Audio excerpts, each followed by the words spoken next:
Good morning, everyone. I'm doing this morning because there seems to be a little bit of confusion going on. There are people that are believing that there's going to be some kind of a sting operation or whatever going on with the two-step process.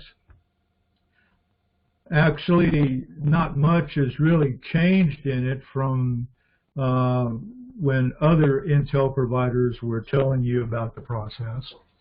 Now we got a bunch of other Intel providers who are trying to provoke a problem within the system. Now, if you have XIMs, let's look at it this way. If you have XIMs and no one knows right now what the XIM rate is, they just know that it's 1-for-1. They don't know how it's broke up. They don't know anything. And they do not know what the default package rates are. They don't have a clue. But they do know that 90% of the people that walk in on the redemption are going to take whatever the default package is. They know that already.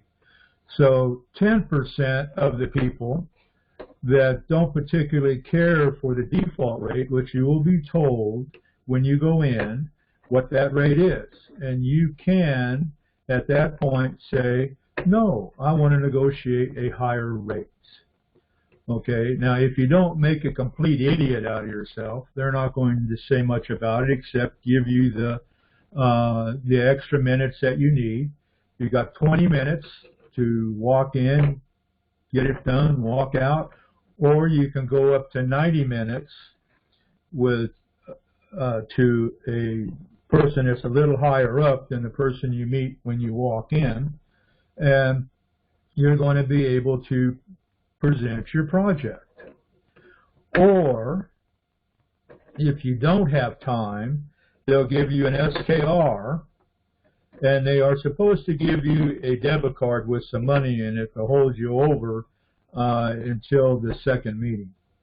There are some people, because they're going to be so rushed to get through this process, that they're just not going to have time for everybody. So if you decide that you want a higher rate, then you can ask for that rate, and no one is going to arrest you for doing that. Do you understand me? No one is going to arrest you or give you a problem or anything for asking for the higher rate, whatever that is. So if you have projects, what you should do when you walk in and you go through your whole process there, you tell them that you don't like that rate because you've got projects, and they will put you over to someone else for the 90 minutes. And you will explain, you can take up to 90 minutes so that you can explain your project and why you feel that you need the extra money, the extra rate. And if you look at the standpoint of a sliding scale of 0 to $1, okay, somewhere along that sliding scale there is a default package. Whether it's, I'm just going to throw a number out there. Let's say it's $50 million for a default package. That's not what it is, so don't go jumping off the deep end. It's just a point of illustration, okay? So if someone, they said, well, we'll give you $50 million per 100 trillion XIM. Some people will take it. Believe me. Some people will take it. And they'll walk out the door happy as a lark. You know, because a lot of the people that say that they have projects and that they're going to be helping humanitarians are not going to be doing that at all. They're going to take the money, they're going to run, they get on with their life, and I don't blame them. Okay, but there's 10% of the people out there that are really going to be having humanitarian projects or doing some of the projects that Trump wants to have done. for infrastructure and all that kind of stuff. So it is anywhere from 0 to $1. That's the easiest way to explain it. Okay? And your wealth managers, or the second group of people that you're going to meet, which should include your wealth management team and all that. So you will be able to get higher rates with no problems. Now, as far as the currency goes, you can take it all right there. If you want it, if you're going to exchange your currency and you have over $250 million in currency after the exchange takes place, you can take it all. Doesn't make any difference. You know, but if you want to put it into a structured payout so that you have money coming in every quarter or semi-annually or annually, because maybe you don't trust yourself with being able to spend all this money, or you'll fall victim to somebody trying to scam you out of your money or whatever, that's your choice. You can take all the money on the exchange, or you can put into a structured payout and receive quarterly payments, and do it semi-annually, annually, or quarterly. So, and the interest rate on that is going to vary whether you take it quarterly, semi-annually, or annually. If you take it annually, the percentage on it is higher than if you do it quarterly. You may get 6 or 7% of that every quarter as far as interest, but it's a lot of money just the same. And the same way with the ZIM. If you're over a certain age, you can take everything. You don't have to put in the structured payout. You don't have to do anything other than just take your money. And they will try and talk you into doing a structured payout so that your family can take benefit of that if you should not live 25 years. So, and then the principal would be supposedly handed to you, which it never will. They'll just come in, renegotiate your rate for carrying it on longer so that you keep continually getting a structured payout. But it's up to your choice. It's your choice and always your choice what you do. No one's getting anything out of this. Me in particular, I don't care. You know, you can do whatever you want. And all we're here is to try and get you to that line where you can make up your mind as to what you want to do. So it's all going to start with a email or a notification, which will be an email. And then it will, in that email, will take you to a site, a secure site. And that site is going to generate your 800 number. Okay? Now, that site is going to ask you some questions. It's going to be questions that pertain to public record. Okay? To give you a funny illustration, I had applied for a bank account. It's the same thing you get when you apply for a bank account online. So anyway, they asked me all these questions about where I lived in Malibu, and I gave them the correct answer and went on to the next one. And I had a couple different addresses in Malibu, so I went to the next one, asked me that. Then it went to another question, asked me about a residence out in Bakersfield, California. I answered that. Then it asked me what was my ex-wife and her new last name. Of course, I didn't know. So I failed that question. Then I found out what her new last name was, went back and redid it again, and got the bank account. So it's out of public record. You know, they're going to ask you questions. Nothing is going to be detrimental. Nothing's going to work against you, except if you don't know the answer. There are a lot of people that have your name, okay, or names similar to yours, okay. And so when they ask you these questions, as you answer the questions, it's pinpointing who you are to the system that is going to take you over to where you're going to get your 800 number. And so once you get the 800 number, then you're going to call that number and you're going to talk to either a computer-generated thing there, or they're not going to ask you how much currency you have. They don't want to know that until you go in and redeem or exchange. They're going to ask you what currency you have. Because if you have currency, it's a different process than if you have Zim.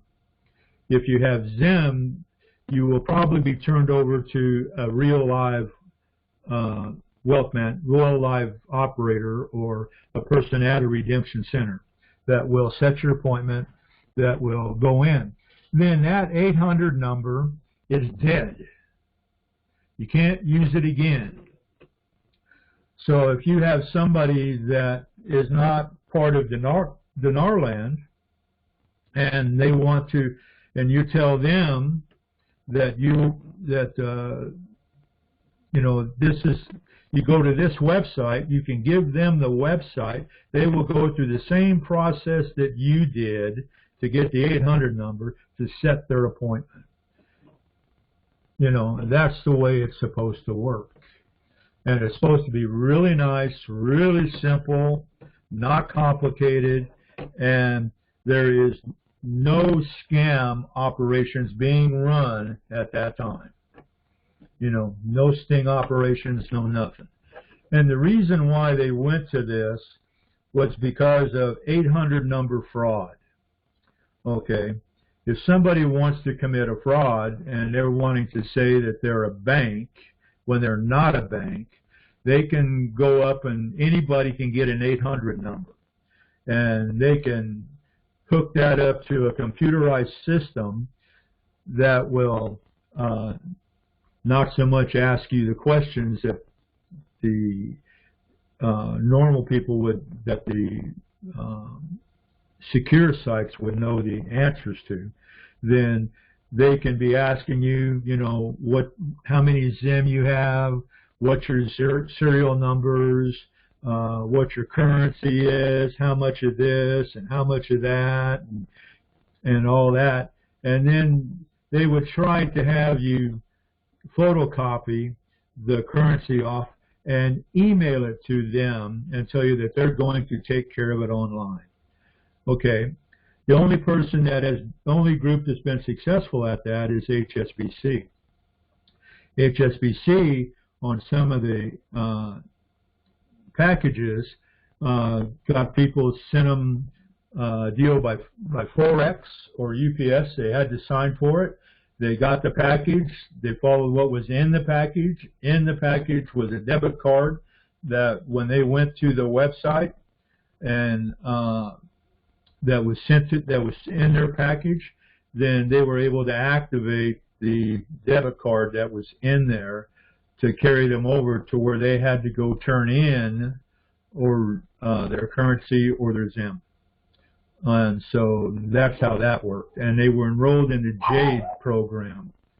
So we're all sitting here just waiting right now for everything to be finished.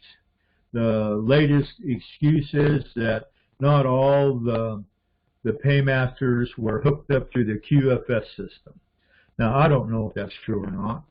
I would have thought that would have been something that would have been done a long time ago when the Admiral first went in, and he's been going in and going in and going in, and to get the U.S. in for the fiat money to go to U.S. in. So there is, if you want it to be a two-step process, it's a two-step process. If you don't, it's a one-step process. If you're happy with the default package, whatever that is, take it and get on with your business. You don't have to tie it up into any kind of a humanitarian project or anything else like that. So the same with currency. If you're happy with the rate, you know, let's look at it this way. There are people that have talked about $10 million on currency as the default point. In other words, if you have 10 million in dinar and you go and you convert that, if you had 10 million in one, the one would be anything over 10 million would go at whatever the screen rate is, or the international rate, screen rate. That's what it would go at. And that would be on that currency. So a lot of people don't have 10 million in dinar, you know, so as far as all that's concerned. So that's not a problem in order for them to get the contract rate, whatever that is. And we're not saying what the contract rate is, because everybody already knows what the contract rate is, supposedly. But my understanding is the rates are very good. We all should be very happy, and we should walk out of this harmless. Just remember, when you sign the NDA, keep your mouth shut, because they will take the money back. And then the only person to blame is yourself. All right? So just all we can do at this point is just take it easy. Just be calm. Don't go believing everything. The process hasn't changed that much. And as far as all that goes, if a person is in a structured payout on the ZIM and you have it, you can get up to $500 million to hold you for 90 days while they're setting up the structured payout, so that you can start getting your quarterly payments. If you have currency and you have a lot of currency and you want to put it into a structured payout, they will give you up to $250 million for 90 days.